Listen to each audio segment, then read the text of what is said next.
প্রিয় ত্রিপুরাবাসী, মাননীয় প্রধানমন্ত্রী নরেন্দ্র ভাই মোদীজি আজকে আমাদের এই পবিত্র ভূমিতে এসেছিলেন।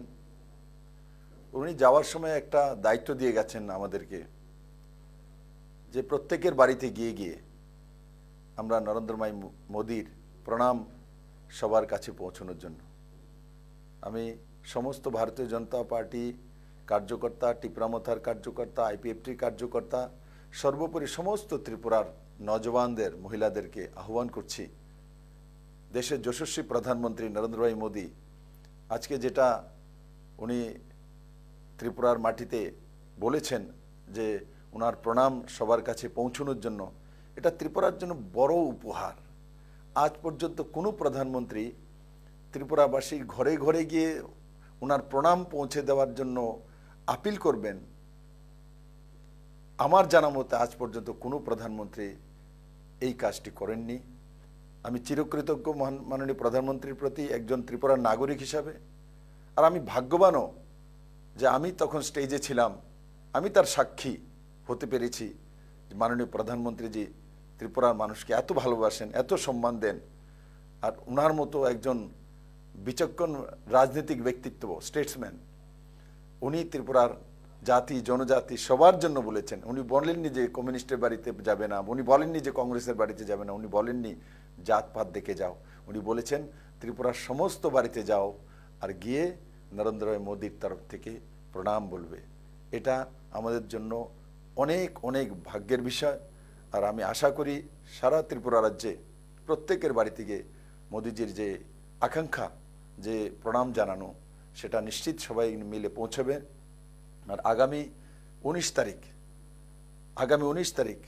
গণদেবতাদের পরীক্ষা, সেখানে আমাকে প্রার্থী বানানো হয়েছে ভারতীয় জনতা পার্টির পক্ষ থেকে।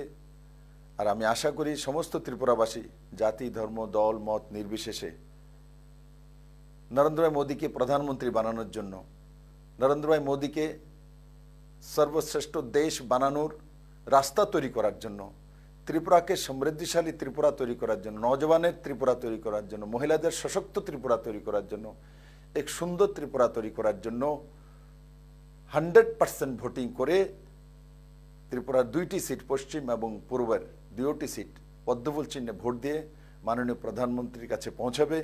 আর আমি তার জন্য সমস্ত ত্রিপুরাবাসীকে, সমস্ত ভারতীয় জনতা পার্টির কার্যকর্তাকে করজোড়ে নিবেদন করছি, বেরিয়ে পড়ুন।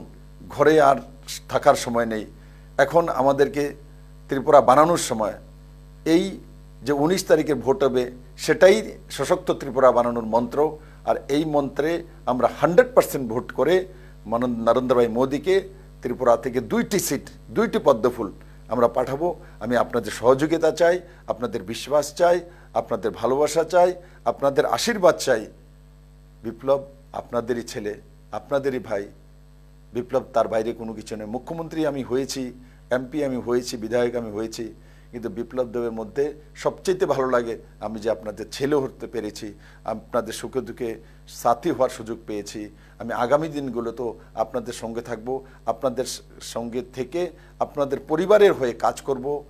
আমিও আগের দিকে কাজ করতে থাকব, আপনার ছেলে মেয়েকেও নিয়ে আরও সামনের দিকে নিয়ে যাব। ত্রিপুরা তখনই যেতে পারবে যখন আপনার পরিবার আগে যাবে। ত্রিপুরা তখনই এগিয়ে যেতে পারবে যখন ত্রিপুরার সমস্ত ত্রিপুরাবাসী, সমস্ত ত্রিপুরার গ্রাম, সমস্ত ত্রিপুরার শহরবাসীরা এগিয়ে যাবে। সেটাই একমাত্র আমাদের মন্ত্র। আমি আপনাদেরকে অনেক অনেক অনুরোধ জানাচ্ছি যে আপনারা বেরোন, ঘর থেকে বেরিয়ে পড়ুন, এক উৎসবের মেজাজে 100% ভোট করুন। ত্রিপুরাকে রেকর্ড করে দিন, যেভাবে 2018-তে আপনারা রেকর্ড করে আমাকে মুখ্যমন্ত্রী পদে বসিয়ে আশীর্বাদ দিয়েছিলেন, ঠিক এভাবে লোকসভা ইলেকশনও 19 তারিখ আপনারা ঠিক সেইভাবেই ইতিহাস সৃষ্টি করে ত্রিপুরা থেকে পদ্মফুল চিহ্নে আমাকে পাঠান। আপনাদের বিপ্লব আপনাদের জন্য নিশ্চিত কাজ করবে, কারণ কি কাজ ছাড়া বিপ্লব দেব বসে থাকে না, এটা বিপ্লব দেবের আদত। কারণ আমার জন্ম আপনাদের মধ্যে হয়েছে, আমার জন্ম অন্য কোনো জায়গায় হয়নি, এই মাটিতে হয়েছে, এই ভূমিতে হয়েছে, আপনাদের মধ্যে হয়েছে, ত্রিপুরেশ্বরী মায়ের পবিত্র ভূমিতে হয়েছে। আমি আশা করি আপনারা নরেন্দ্র ভাই মোদীর যে বিশ্বাস, সে বিশ্বাসটুকু রাখবেন আর 100% ভোট করে 19 তারিখ এক রেকর্ড তৈরি করে ত্রিপুরা দুনিয়ার সামনে নিজেকে প্রস্তুত করবে যে ত্রিপুরা ব্যতিক্রমী ত্রিপুরা। সবাইকে ধন্যবাদ, ভালো থাকবেন, সুস্থ থাকবেন।